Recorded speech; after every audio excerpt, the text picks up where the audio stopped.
काम काज और सरकार में आपका स्वागत है।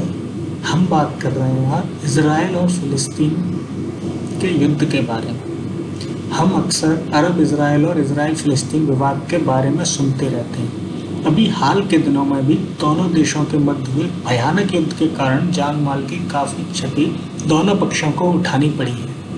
हमें आशावादी रहकर इजराइल फिलिस्तीन विवाद समझने में थोड़ी मुश्किल होगी, लेकिन कम से कम यह हमें समझने में सहायता करेगा कैसे इस जटिल विवाद को खत्म किया जा सकता है। इस विवाद को अगर हम ध्यान से देखें तो ऐसा लगता है कि यह संघर्ष कभी राष्ट्रवादी नहीं रहा, अपितु धार्मिक राजनीति की उपज मात्र है। लेकिन कोई भी इस तथ्य को खंडन नहीं कर सकता कि यहूदियों को इजराइल की भूमि का ऐतिहासिक अधिकार है।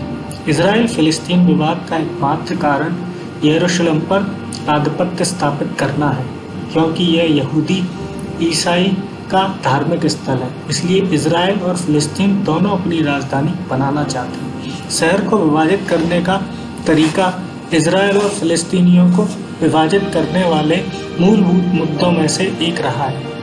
अगर धार्मिक इतिहास का आकलन करें तो यहूदी धर्म इस्लाम और ईसाई धर्म से भी पूर्व का धर्म है। 1920 के टकराव में फिलिस्तीनी राष्ट्रवाद का उद्भव का कारक सिद्ध हुआ और अंततः 1947 में इजराइल फिलिस्तीन विवाद में बढ़ोतरी हुई, पर बाद में यह विवाद अरब इजराइल विवाद में तब्दील हो गया। इजराइल का गठन संयुक्त राष्ट्र के प्रस्ताव तथा ब्रिटेन के लीगेज ऑफ नेशन मैंडेट से हुआ था। यहूदियों के लिए यह अलग देश की मांग यूं तो बहुत पहले से हो रही थी, लेकिन दूसरे विश्व युद्ध में यहूदियों के ऊपर जो अत्याचार हुए थे, विशेष तौर पर हिटलर द्वारा, इसके फलस्वरूप यहूदियों के लिए अलग राज्य के मांग को अंतर्राष्ट्रीय जनमत का समर्थन मिला। लेकिन अरब जो फिलिस्तीनी में रह रहे थे, उन्हें इजराइल के गठन का विरोध किया। फिलिस्तीन में रह रहे अरब निवासी को पड़ोसी अरब निवासी का समर्थन मिला, विशेष रूप से मिस्र, जॉर्डन और सीरिया। इस संदर्भ में अरब देशों ने इजराइल को नष्ट करने की कोशिश की, लेकिन वे न केवल विफल हुए बल्कि इजराइल ने फिलिस्तीनी इलाकों पर कब्जा कर लिया, जिसके कारण फिलिस्तीनी राज्य का गठन नहीं हो पाया। युद्ध के कारण बहुत सारे फिलिस्तीनी शरणार्थी बन गए हैं। इजराइल के साथ एक समझौते के अंतर्गत ओस्लो एग्रीमेंट, दो इलाकों गाजा पट्टी और पश्चिमी तट में फिलिस्तीनियों को स्वतंत्रता प्रदान की गई है। ओस्लो का समझौता फिलिस्तीन के लिए अलग संप्रभु राज्य का गठन होना चाहिए। यरूशलेम शहर यहूदी, ईसाई एवं इस्लाम के लिए धार्मिक महत्व रखता है। इस्लाम के लिए मक्का मदीना के बाद तीसरा महत्वपूर्ण स्थल है, वही यहूदी और ईसाई के लिए पहले।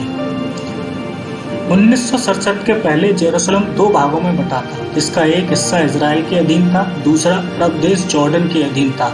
लेकिन 1967 के युद्ध के बाद इजराइल ने पूरे यरूशलेम पर कब्जा कर लिया और बाद में इसे अपनी राजधानी घोषित कर दी। लेकिन दुनिया के अन्य देशों ने यरूशलेम को मान्यता नहीं दी। 2017 में डोनाल्ड ट्रंप के राष्ट्रपति बनने के बाद कुछ अमेरिकियों का सुझाव था कि यरूशलेम को मान्यता दी जानी चाहिए, जिनका ट्रंप ने समर्थन किया। लेकिन बाद में इस पर विचार विमर्श करके अमेरिकी विदेश विभाग ने इस प्रस्ताव को नामंजूर इस तरह से की कि इस तरह के मान्यता से फिलिस्तीन एवं अरब देशों पर प्रतिकूल प्रभाव पड़ेगा और अमेरिकी विरोधी भावना का उद्भव होने की आशंका जताई। मेरी राय में इजराइल फिलिस्तीन संघर्ष के समाधान के लिए तीन मुख्य मार्ग हैं और वे हैं निम्नलिखित हैं: पुनः वार्ता शुरू, रचनात्मक एक पक्षी और शीत शांति।